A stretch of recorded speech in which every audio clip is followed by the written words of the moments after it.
अस्सलाम वालेकुम, आप देख रहे हैं हो क्या रहा है। मैं हूं फैसल अब्बासी, मेरे साथ मौजूद हैं आरिफ निज़ामी साहब। बहुत शुक्रिया निज़ामी साहब आपका। इसके साथ ही साथ प्रोग्राम में हमें ज्वाइन किया है वफाकी वज़ीर PTI के सीनियर रहनुमा हैं शफ़कत महमूद साहब ने भी। शफ़कत साहब आपका भी शुक्रिया। आपसे गुफ्तगू करेंगे कराची में बारिश क्या हुई और उसके बाद कराची के जो बेशतर इलाके हैं वो डूब चुके हैं। सिंध हुकूमत की जानिब से सिंध भर में रेन इमरजेंसी भी नाफिज कर दी गई है। लेकिन जो कुछ कराची में हो रहा है ये कब से ये मसाइल चल रहे हैं और इनका सदेबाब क्यों नहीं हो पाता, इससे मुतालिक भी प्रोग्राम में बात करेंगे। इसके अलावा मौलाना फजल रहमान और शहबाज शरीफ साहब की मुलाकात भी हुई है। छोटी जमातों के साथ मौलाना का जो इत्तेहाद है उसके बाद पीपल्स पार्टी और नून लीग के साथ भी लायामल तय किया जाएगा। लेकिन निज़ामी साहब सबसे पहले ये जो काबीना की जानिब से नवाज़ शरीफ साहब को वापस लाने की मंजूरी दी गई है, कितना काबिल अमल है जो बरतानिया और पाकिस्तान के मामलात हैं कैदियों के या मुजरिमान के तबादले के? देखिए, नैब तो पहले दस्तखश हो रही है कि जी हमने तो भेजा ही नहीं, कोर्ट से भेजा है या हुकूमत ने भेजा है। एक बात तो ये है। दूसरा ये है कि इसकी कानूनी बड़ी पेचीदगियाँ और मुशकाफियाँ, मसलन हमारी एक्स्ट्राडिशन ट्रीटी नहीं है बरतानिया के साथ। अब ये डिपेंड करता है कि हमारे जो लीगल माहिरीन हैं वो किस तरह केस बनाते हैं, किस तरह प्रेजेंट करते हैं। और अगर वो बरतानिया को कन्विंस कर देते हैं तो यकीनन मियां नवाज शरीफ को वापस आना पड़ेगा। लेकिन नवाज शरीफ भी यही केस बनाएंगे कि जी मुझे प्रोसिक्यूट किया जाएगा वहाँ, इसलिए मैं वापस नहीं जा सकता। तो बहरहाल ये तो अब मामला मेरे ख्याल से लीगल हो चुका हुआ है। पॉलिटिकल तो है ही खैर, लेकिन लीगल तरीके से तो ये सूरत हाल है। शफ़क़त साहब अस्सलाम वालेकुम। जी वालेकुम सलाम। शफ़क़त साहब ये बताइए, आप आजकल बड़ी तालीमी इस्लाहात कर रहे हैं, कोशिश कर रहे हैं, आपकी पार्टी भी आपका साथ दे रही है, लेकिन मैंने देखा कि इस पर कुछ लोग जो हैं वो ख़ास तौर पर लिबरल हजरात जो हैं वो इसके बड़े से क्रिटिक हैं कि जी ये यकसा निसाब के नाम पे रेजिमेंटेशन की जा रही है। कोई कह रहा है कि मजहबी इनपुट बहुत ज़्यादा जाया जा रहा है। कोई कहते हैं जो कॉन्स्टिट्यूशनल एक्सपर्ट्स हैं कि वफाक का कोई तल्लुक़ ही नहीं इसके साथ। तो ये असल मसला है क्या? शुक्रिया आरिफ जी, आपने मुझे प्रोग्राम में मदऊ किया। गुजारिश ये है कि मुझे अफसोस से कहना पड़ता है कि बहुत सारे जो हमारे लोग रायज़नी कर रहे हैं उन्होंने हमारे यकसा निसाब को पढ़ने की तकलीफ़ गवारा नहीं की। हमने तो उसको अपनी वेबसाइट पे लगा दिया, उसके जितने भी 300 के करीब सफ़े हैं कि जी जो भी चाहे वो जाके उसको आराम से देख के पढ़े अपने। लेकिन बहुत सारी कमेंट्री जो मैं देखता हूँ मुझे नज़र आता है कि जैसे शायद किसी ने पढ़ा नहीं है। दूसरी बात यह है कि एक मखसूस तबके के लिए, जो कि छोटा तबका है इस मुल्क में, उनके जहन में ये फीलिंग है कि बच्चों को इस्लामियात क्यों पढ़ाई जा रही है। बहुत सारे लोग ये आर्गू करते हैं कि ये तो कह नहीं सकते बरमला के क्यों पढ़ाई जा रही है, वैसे उनका असल मकसद तो यही होता है। लेकिन वो हमें कहेंगे कि जनाब उसके बजाय आपने ज़रा बोझ डाल दिया है, करिकुलम ज़्यादा हो गया है वगैरह वगैरह। तो मेरा ख्याल है कि मजमूई तौर पे जो हमें रिएक्शन आ रहा है वो बड़ा पॉजिटिव है, क्योंकि ये पाकिस्तान में जो तबकाती तकसीम है तालीम की, उसको तो ख़त्म करना आसान नहीं है। लेकिन कम अज़ कम आप निसाब के हिसाब से तो कम अज़ कम यकसानियत ला सकते हैं कि जो आप चाहते हैं कि आपके बच्चे जो हैं वो क्लास 1 में पढ़ें, 2 में पढ़ें, 3 में पढ़ें, 4 में पढ़ें, उसके अंदर तो आप यकसानियत ला सकते हैं। और इस चीज़ को वसी तौर पे खैर मकदम किया जा रहा है इस चीज़ का।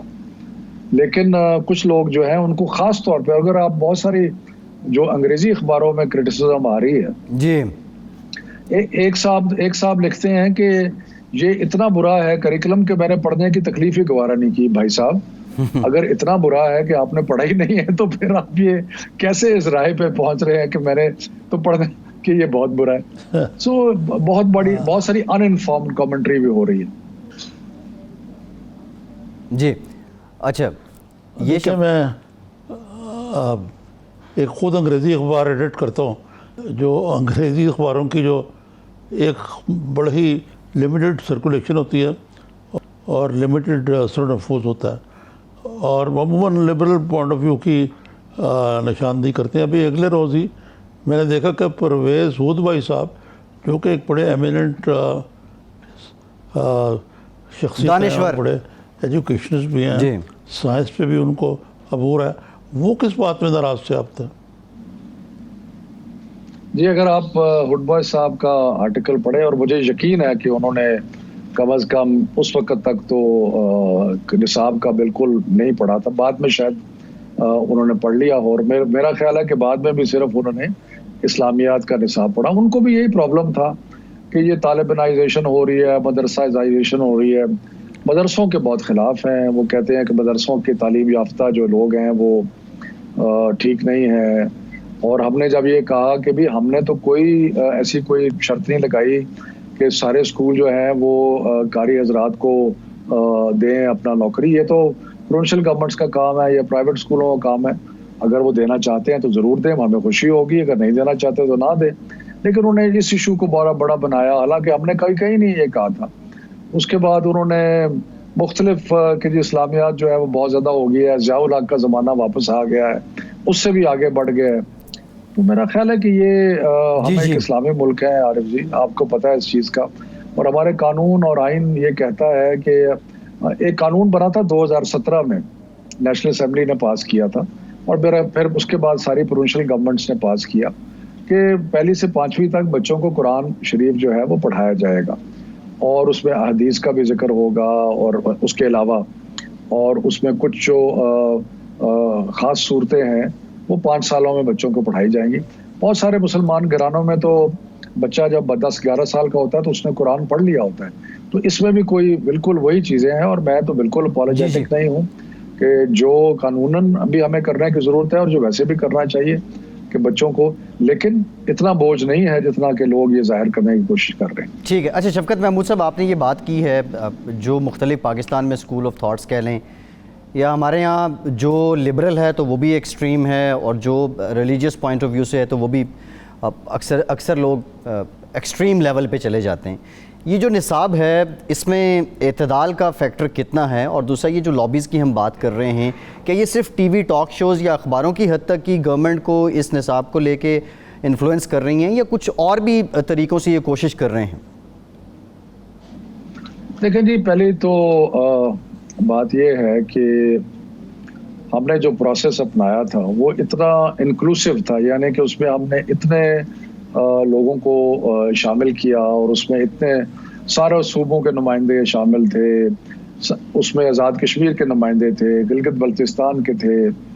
उसके अलावा हमने उसके अंदर जो नेशनल करिकुलम काउंसिल बनाई, उसके अंदर सारे मकतब फ़िक्र मौजूद थे, जो आपके इंग्लिश मीडियम स्कूल्स हैं उनके नुमाइंदे भी थे, उसमें उलमा हजरात के इत्तेहादी तंजीम मदारिस के नुमाइंदे भी थे।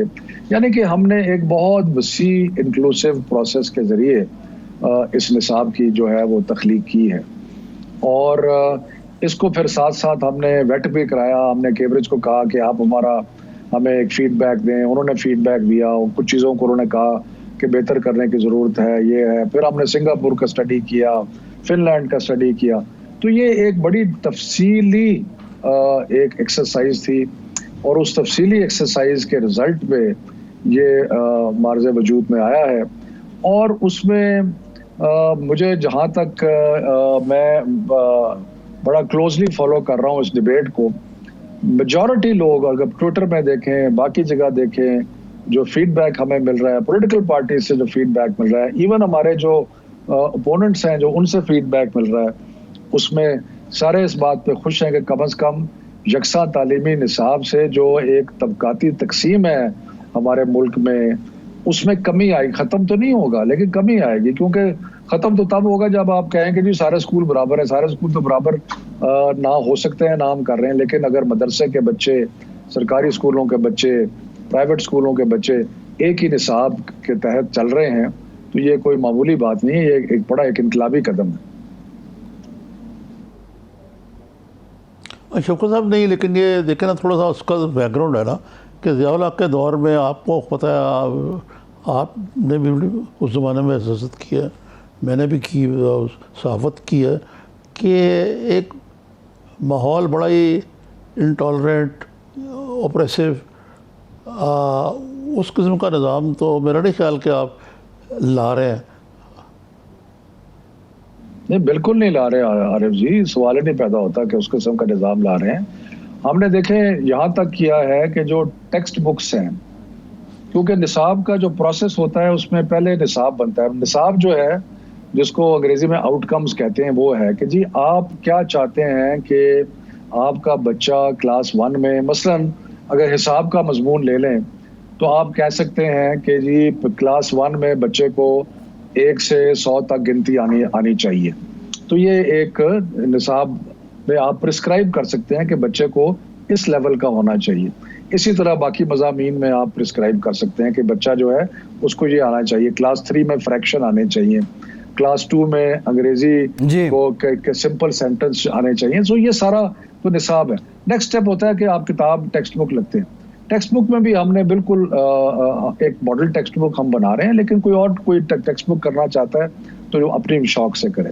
उसके बाद हमने कहा कि जो आप ज़बान इस्तेमाल करना है वो ज़बान हो जो बच्चे को समझ आए।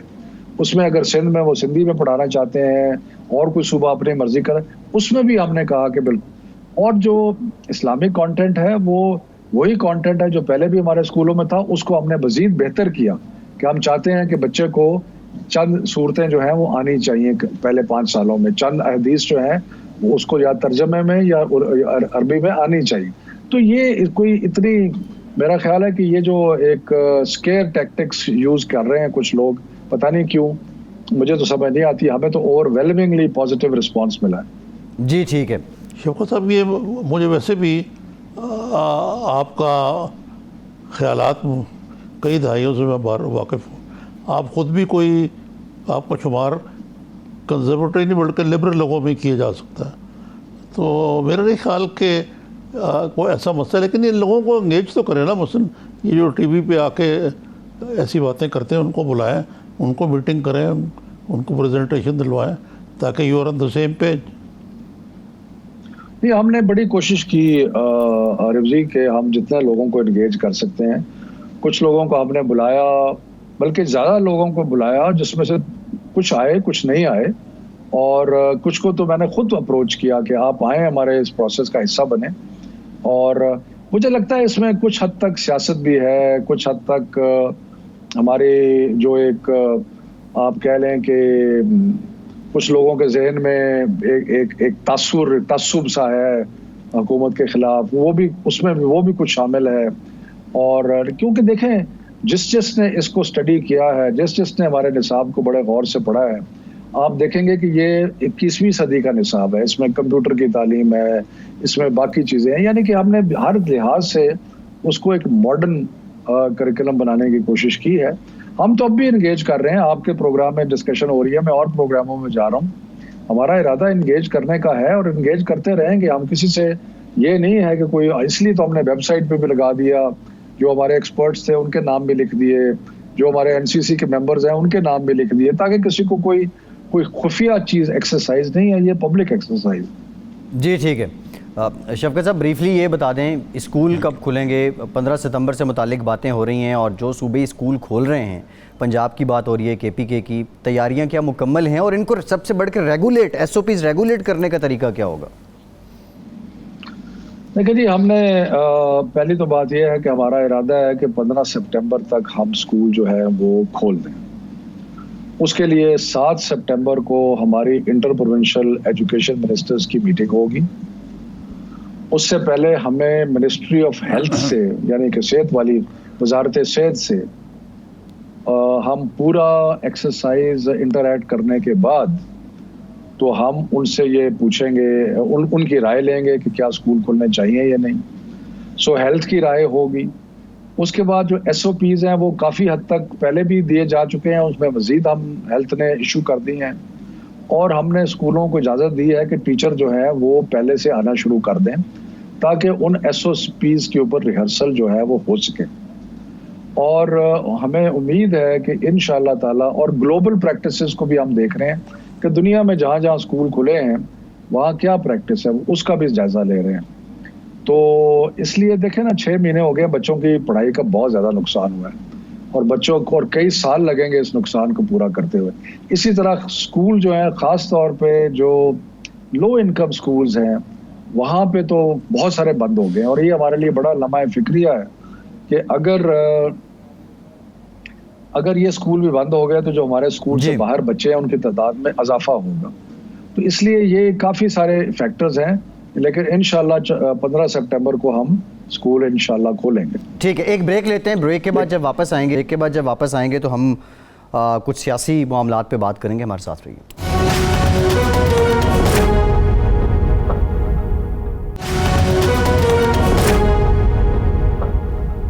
ब्रेक के बाद एक बार फिर से आपको खुशामदीद कहेंगे। निज़ामी साहब, मौलाना फजलुर रहमान शहबाज शरीफ साहब की मुलाकात हो गई है।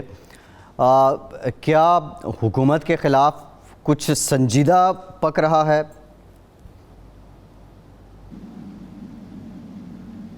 जी वो तो वाज़ह ही है, मतलब मौलाना तो बड़ी देर से इसी काम पे मतलब शहबाज शरीफ या PLMN जो है वो नीम ज़रूर नीम मरू का रवैया।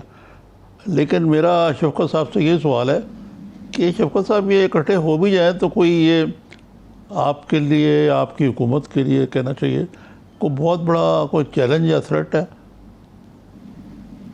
नहीं, बिल्कुल नहीं है।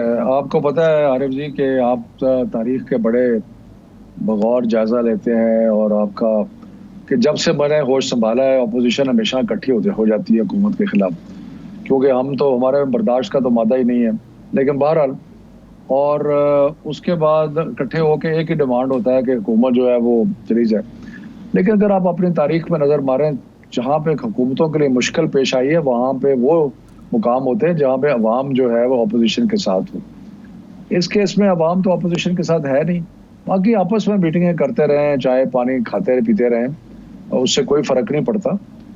मेरा ख्याल है कि ये मूव भी नाकाम होगी और ये सिर्फ अपोजिशन है ना, और हैं सारे फुल टाइम पॉलिटिशियंस हैं।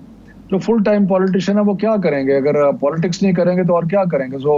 तो ये पॉलिटिक्स का हिस्सा है कि जी इधर मीटिंग कर ली, उधर मीटिंग कर ली, APC बुला ली, APC के बारे में प्रिलिमिनरी मीटिंग्स की, APC के बाद की मीटिंग की, APC से पहले मीटिंग, ये एक रौनक लगाई हुई है, बीच में कुछ नहीं है।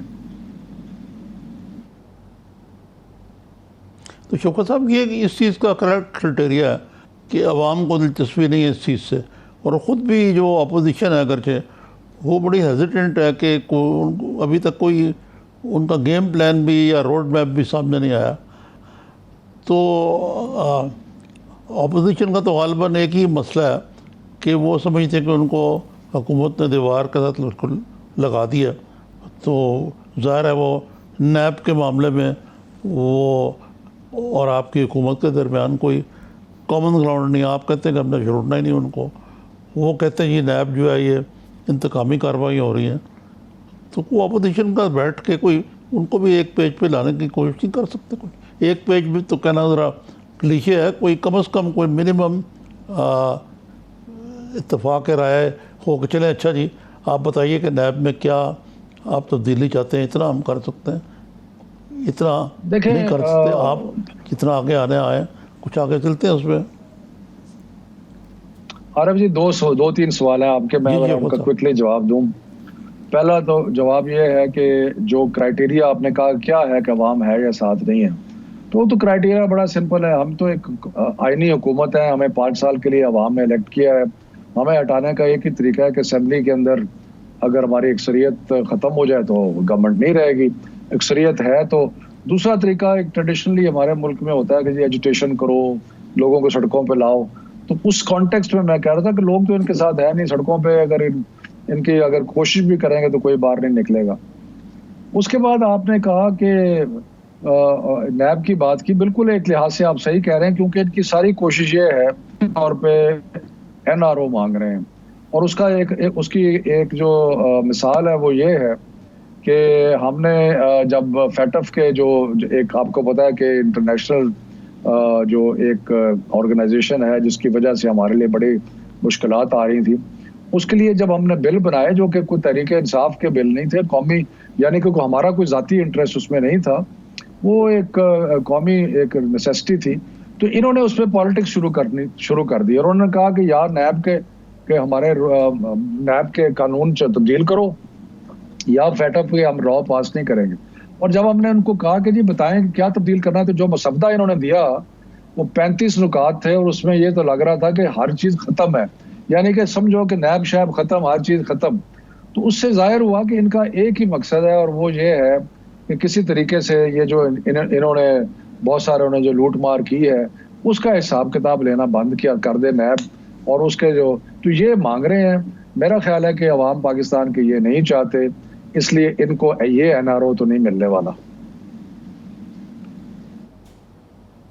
जी नहीं, लेकिन ये भी तो अपोजिशन कहती है कि एनआरओ ना मांगे हमने, ना ही आप देने की पोजीशन में। फिर वो मिसाल देते हैं मुशर्रफ के दौर में जो बाकायदा एनआरओ हुआ था, उस वक्त तो एक आमर मुतलक था, अब तो एक जमहूरी दौर है। तो इसमें किस तरह एनआरओ वो मांग रहे हैं और किस तरह आप देंगे? बड़ा आसान बात है जी आरिफ जी, एनआरओ इस तरह मांग रहे हैं कि वो कह रहे हैं कि नैब का जो कानून है ना, उसमें से जितने ऐसे शिकें हैं जो कि किसी को इनमें से हाथ लगा सकती हैं, उन शिकों को ख़त्म कर दिया जाए, और वो हमारे बगैर हो नहीं सकता। सो वो जो एनआरओ मांग रहे हैं वो कानून में मांग रहे हैं, वो कोई नैब की परफॉर्मेंस पे नहीं मांग रहे, वो तो हमारे मुताबिक नहीं है। लेकिन वो चाह रहे हैं कि कानून को इस तरीके से कमज़ोर और तार तार कर दिया जाए और उसमें कुछ बचे ना, और तो वो तो हमसे लेना है उन्होंने। तो इसलिए वो ये है वो एनआरओ जो हमसे मांग रहे हैं, वो नैब के कानून की तकरीबन धज्जियां बिखेर के चाहते हैं कि वो हो जाए, उसके बाद ऑटोमेटिकली एनआरओ ही है, क्योंकि प्रोसिक्यूशन तो हो नहीं सकेगी। जी जी शफकत साहब, ये आपने नैब के कानून की बात की है, उस्मान नैब को टूथलेस कर दिए। जी जी नहीं, हाँ मैं पूछ रहा था यार कि इसका मतलब ये कि नैब को टूथलेस करो। बिल्कुल बिल्कुल, जी जी, आप एनआरओ यही होता है ना, अगर नैब टूथलेस होगा तो एनआरओ हो जाएगा। अच्छा, इसमें एक अभाम भी है शफकत साहब, बुज़दार साहब पे जो इंक्वायरी चल रही है नैब की, उससे मुतालिक वज़ीर-ए-आज़म पाकिस्तान ने कहा कि बुज़दार साहब पे शराब से मुतालिक ये केस मजाक है। अब हुकूमती आप वज़रा हों, ये जो आपकी सीनियर लीडरशिप हो, उनके बयानात से भी लगता है कि कुछ तहफ़्फ़ुज़ात तो हैं नैब पे। अब ये नैब के कानून का मसला है या नैब के इदारे का मसला है? नहीं, हमारे तो बहुत सारे तहफ़्फ़ुज़ात हैं नैब के बारे में। हम समझते हैं कि नैब ने कई इनमें से लोगों को जो कि मुल्ज़म है, जो मुजरम है, एक्चुअली मुजरम है, जिन्होंने जुर्म किए हैं, जिन्होंने इस कौम को लूटा है, जिन्होंने और उनको हीरो बना दिया है, इसलिए कि उनके ऊपर जो उनको अंदर रखा इतनी देर और फिर उनके ऊपर केस ही नहीं बनाए, और अगर केस बनाए तो कच्चे से केस बनाए जिस पर बेल हो गई, और प्रोसिक्यूशन कर नहीं सके, कन्विक्शनें ले नहीं सके। तो ये जो नैब की कमजोरियां कोताहियां हैं, ये तो इसमें हमें तो बड़े शदीद इख्तलाफ है, क्योंकि उसमें तो हर लुटेरा जो है वो हीरो बन के और नारे मारता फिर। आपका एहतसाब मिशन मुतासिर हो रहा है नैब की कारकर्दगी से? बिल्कुल 100% हो रहा है, बिल्कुल 100% हो रहा है, क्योंकि अगर सही प्रोसिक्यूशन हो, अगर सही किस्म का उस पर कार्रवाई हो और लोगों को नजर आए कि लोग ये जो जिन्होंने लूट मार की है, अब ये तो दंदनाते फिर रहे हैं, ये तो इन्होंने हर जगह खड़े होकर नैब को गालियां देते हैं और कहते हैं कि जी देखें जी हमने इतनी देर रहे हमें क्या किया। तो अगर इनमें से 2-4 जो है कन्विक्ट हो जाते हैं तो फिर मामला सीधे हो जाने थे।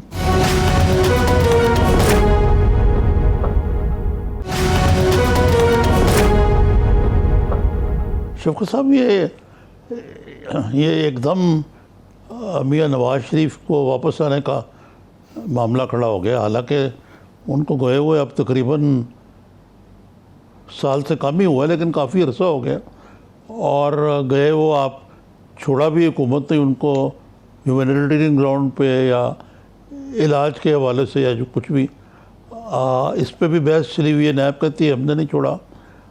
तो ये अचानक जब एकदम मरियम ने यहाँ लाहौर में नैब पे यलगार की, मियां नवाज शरीफ ऑपोजिशन को इकट्ठे करने पे लग गए, तो हुकूमत को भी ख्याल आया कि नहीं यार हो ये मियां नवाज शरीफ तो एब्सकॉन्डर है, इसको वापस लेके आए।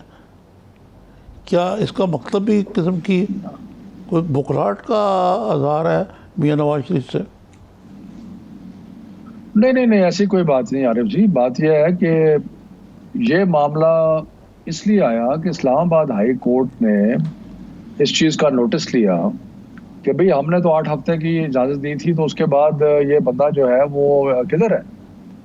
और उसके दौरान क्योंकि ओरिजिनल ऑर्डर में ये था कि जी पंजाब हुकूमत को एप्लीकेशन रिपोर्ट आएगी, मेडिकल रिपोर्ट, और पंजाब हुकूमत के पास मेडिकल रिपोर्ट आई तो उन्होंने कहा कि नहीं, ये इनको वापस आना चाहिए। एक्चुअली जब ये गए थे तो ब्रिटिश गवर्नमेंट के साथ जो कोई कम्युनिकेशन हुई थी वो ये थी कि ये कन्विक्टेड आदमी है और ये क्योंकि उनकी सेहत जो है वो बहुत ख़राब है, तो इसलिए ये कन्विक्टेड आदमी आ रहा है और ये 8 हफ्ते के बाद वापस आ जाएगा। उसके ऊपर शहबाज शरीफ ने गारंटी भी लिख के दी।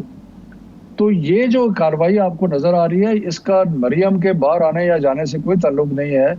इसका ताल्लुक है कि ये जो इस्लामाबाद हाई कोर्ट में पिटीशन चली है और जो उसके कई शाखसाने निकले हैं कि अब्सकॉन्डर है, नहीं है, वगैरह वगैरह, तो इससे बात आगे चली है। और बाकी तो अब हमने ब्रिटिश गवर्नमेंट को ये टेकअप करना है कि ये तो कॉन्विक्ट है, ये वो नहीं है कि जिसको जो ये प्ली ले सकता है कि मैं वापस गया तो मुझे प्रोसिक्यूट करेंगे। वो प्रोसिक्यूटेड तो ऑलरेडी है, कन्विक्टेड तो ऑलरेडी है, so he is a convict who was on parole kind of thing. नहीं, लेकिन वो चूँकि तो वो ये स्टैंड लेते ना कि ये सारा जो प्रोसेस है ये एक किस्म का पॉलिटिकल वेंडेटा है, और अगर हम वापस भी गए तो हमें मज़ीद प्रोसिक्यूट किए, एक मसला। दूसरा ये कि मैं तो वकील नहीं हूँ, लेकिन जो मुझे थोड़ा बहुत बातें नज़र आता है कि वो हमारी कोई उनसे कोई एक्स्ट्राडिशन ट्रीटी नहीं है। तो फ़रोग नसीम साहब भी बता सकते हैं, या और आपके मशीरान कराम जो, कि ये अमली तौर पे मुमकिन भी होगा या ऐसे ही एक एक्सरसाइज होगी जिसमें नवाज शरीफ को शायद सियासी फ़ायदा ही हो। नहीं, देखिए, पहले तो बात यह है कि पॉलिटिकल विक्टिमाइजेशन वाली बात तो पीछे आपको पता है नवाज शरीफ की नाअहली हुई थी जिस वक्त हम गवर्नमेंट में भी नहीं थे, और गालिबन उनकी जो कन्विक्शन हुई थी वो भी शायद एक ऐसे ऑफेंस में थी जो हमारे आने से पहले बनाया गया था। तो इसलिए हमने कौन सा विक्टिमाइज किया उनको, तो वो तो सारी चीज़ें हमारे आने से पहले ही हो गई थी। तो इसलिए ये कहना कि जी गवर्नमेंट मुझे प्रोसिक्यूट करेगी या वो तो उसका तो कोई लॉजिक या कोई वो बनता ही नहीं है। तो बाकी ठीक है, हमारी एक्स्ट्राडिशन ट्रीटी नहीं है, लेकिन ये कॉन्विक्ट है, और कॉन्विक्ट के मैं again I am not a lawyer, लेकिन मेरा ख्याल है कि कॉन्विक्ट जो है उसको डिफरेंटली ट्रीट किया जाता है एक ऐसे शख्स से जिस पे वही मुकदमा चलना हो। जी शौकत साहब, मैं इसलिए कह रहा हूँ कि देखिए मसलन अल्ताफ़ हुसैन ने मर्डर किए हुए हैं। अल्ताफ़ हुसैन जो है वो पाकिस्तान को गालियाँ देता है, भारत की खुशामद करता है, दहशत गर्दी के कई बहुत घिनौनी वाक़यात उसके हदायत पे हुए हैं। तो इसके बावजूद हमारी कोशिशें बराबर साबित नहीं हुई। तो अल्ताफ़ हुसैन का तो मसला फिर भी और है, और भी नवाज शरीफ का और है। कम अज़ कम मेरी आई एम बिट स्केप्टिकल कि आप ये कर पाएंगे। ये कोशिश है, इंसान कोशिश कर सकता है, सीधे रास्ते पे चलना तो ज़रूरी है ना। जी जी, मंजिल इंशाल्लाह कभी ना कभी तो मिल ही जाएगी। ठीक है। शफकत साहब, एक और बड़ी अच्छी खबर है, जो करंट अकाउंट है वो सरप्लस हो गया, $42 करोड़ जुलाई के महीने में ज़ायद आए। लेकिन सवाल ये है कि ये सारे इशारिये जो मुआशी इशारिये बेहतर हो रहे हैं, इनके समरात आवाम तक क्यों नहीं पहुँच रहे? उसकी मिसाल ये है कि लाहौर के बेशतर इलाके ऐसे हैं जहाँ नान 15 रुपए का मिल रहा है, और इस तरह के और भी बहुत से मसाइल हैं, प्राइस कंट्रोल भी नहीं है। ये समरात क्यों नहीं पहुँच पा रहे और कब तक पहुँचेंगे? देखें जी, इंशाल्लाह हमारे लिए बड़े तशवीश के मुकाम है कि महंगाई है, और हमारी इतला के मुताबिक मार्केट में आटे की कीमत जो है वो कम हो रही है, क्योंकि एक जहाज़ आज रात को 1 बजे 5 लाख टन गंदम लेके कराची पहुंच रहा है। तो उसकी जैसे खबर आई, जिन्होंने होल्ड किया हुआ था उनको पता लगा कि ये इनका तो काम ख़राब होने वाला है। बहरहाल, लेकिन जो ओवरऑल इकोनॉमिक सिचुएशन बहुत बेहतर हो रही है। 42 करोड़ जैसे आपने कहा सरप्लस आया है हमारा, और ओवरऑल जो हमारा करंट अकाउंट डेफिसिट था वो $20 अरब से $3 अरब तक रह गया। एक्सपोर्ट्स हमारी आहिस्ता आहिस्ता आगे बढ़ रही हैं। उसके अलावा हमारी कलेक्शन को बेहतर हो रही है। उसके अलावा जितनी कंस्ट्रक्शन इंडस्ट्री से रिलेटेड है वो सारे अप हैं फिगर्स। अगर आप ऑटोमोबाइल इंडस्ट्री देखें तो उसके फिगर्स अप हैं। स्टॉक मार्केट देखें तो वो 40,000 तक पहुंच गई है। बेस्ट परफॉर्मिंग स्टॉक मार्केट है एशिया के अंदर। तो इसलिए अगर आप सारी तरफ से नज़र मारें, एहसास प्रोग्राम के तहत 150 करोड़ अरब रुपया जो है वो आम लोगों में तकसीम हो चुका है मुस्तकीन में। सो मतलब है कि अगर आप जिस तरफ भी नज़र दौड़ाएं, कोविड का मुकाबला जिस तरह हमारी हुकूमत ने किया है, अगर आप अपने नेबरहुड में नज़र मारें तो मेरा ख्याल है कि ये आउटस्टैंडिंग परफॉर्मेंस है। तो इसलिए हर लिहाज से अल्लाह ताला का फजल है, हालात बेहतर हो रहे हैं और हमारे 3 साल रह गए। आप देखें पाकिस्तान ट्रांसफॉर्म हो जाएगा इन 3 सालों में। जी ठीक, बहुत शुक्रिया शफकत महमूद साहब, बहुत शुक्रिया आपके वक्त आप हमारे साथ मौजूद थे। पाकिस्तान के अवाम का बुनियादी मसला ही इस वक्त महंगाई है। ब्रेक के बाद कुछ जिक्र करेंगे सिंध और कराची में होने वाली बारिशों का। हमारे साथ रहिए।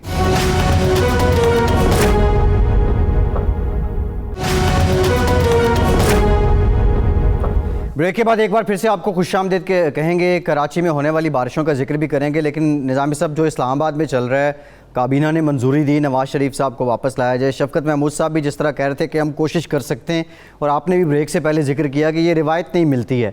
और फिर एक ऐसा शख्स के जो 3 बार मुल्क का वज़ीर आज़म भी रहा हो, अब क्या नवाज़ शरीफ जो पुराने तरीक़ाकार होगा हालात साजगार होने तक बरतानिया में ही क़याम पजीर रहेंगे और वहीं से पाकिस्तानी सियासत की और अपनी जमात की डोरें हिलाते रहेंगे?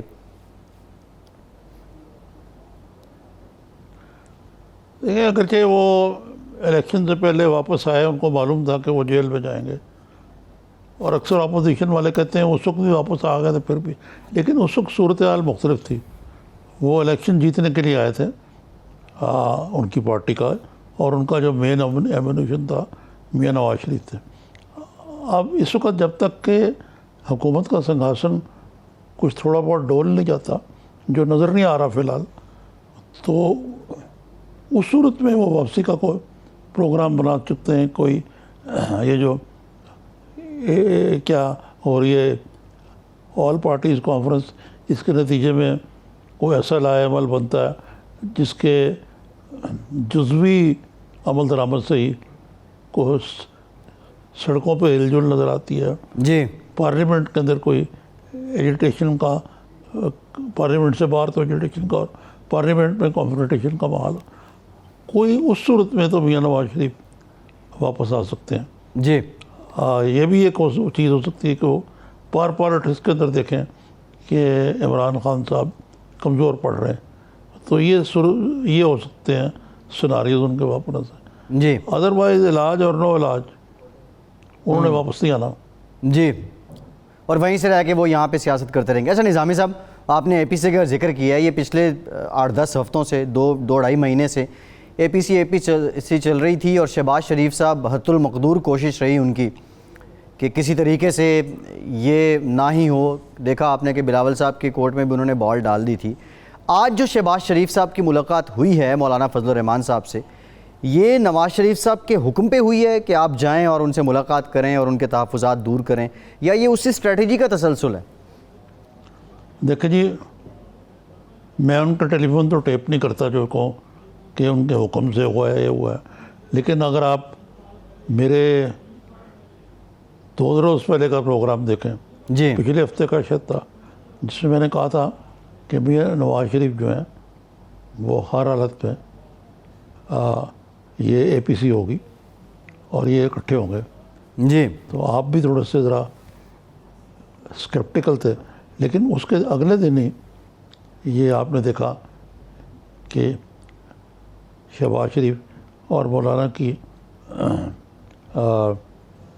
मुलाकात हो गई है, और जी। एक ब्रॉड अंडरस्टैंडिंग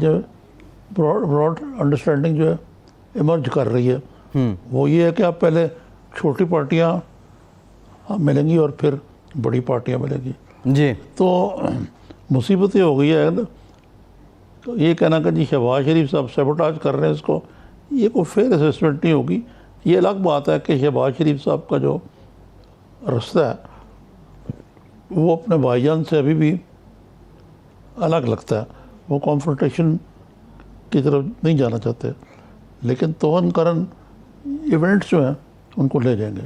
अरे निज़ामी साहब, कल तक ये लग रहा था, कल आपने ये बात की थी कि ये सारे लोग इकट्ठे हो जाएंगे। कल तक ये लग रहा था कि मौलाना शायद नून लीग या पीपल्स पार्टी को, हाशियत काली की थी। जी जी, मौलाना नून लीग या पीपल्स पार्टी को शायद माइनस करने का भी सोच रहे हैं। लेकिन ये जो आपने रेजिस्टेंस की बात की, मज़ामत की बात की, क्या पीपल्स पार्टी और नून लीग मौलाना को बग़ैर मज़ामत किसी पॉलिसी पे राज़ी कर पाएंगे? क्योंकि मौलाना के सामने तो ये दो बड़ी जमातें सर तस्लीम खम उस तरह नहीं कर सकती ना, इनके स्टेक्स तो हैं।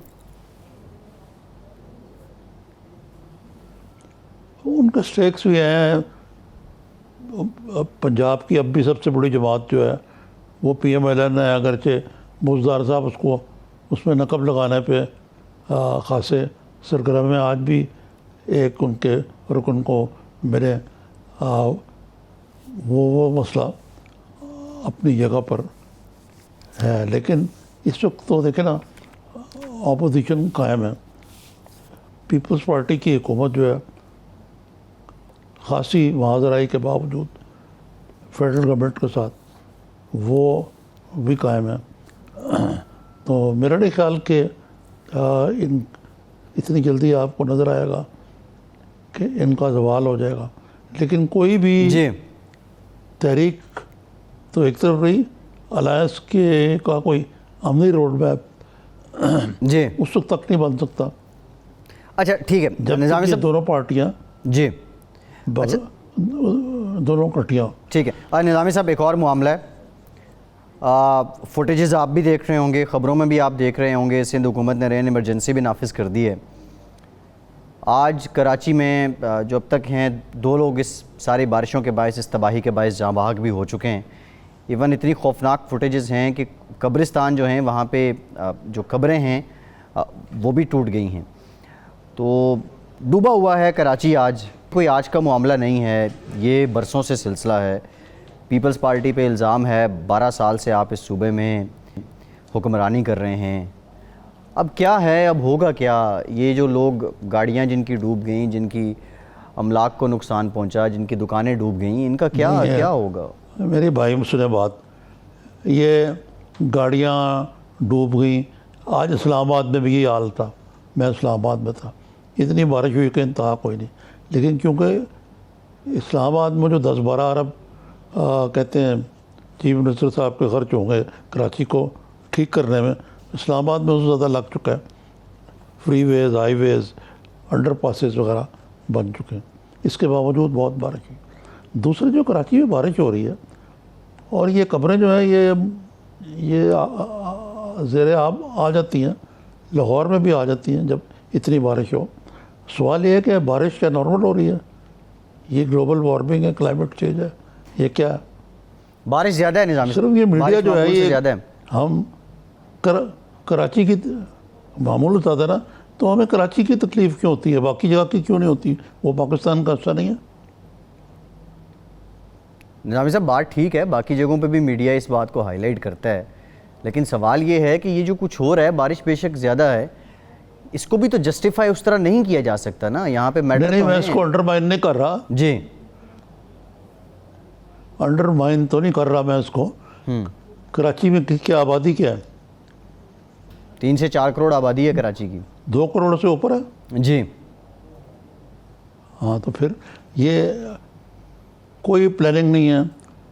जो वहाँ पे वाटर आउटलेट्स हैं, नाले, उन पे लोगों ने कब्ज़े करके घर बनाए हुए हैं।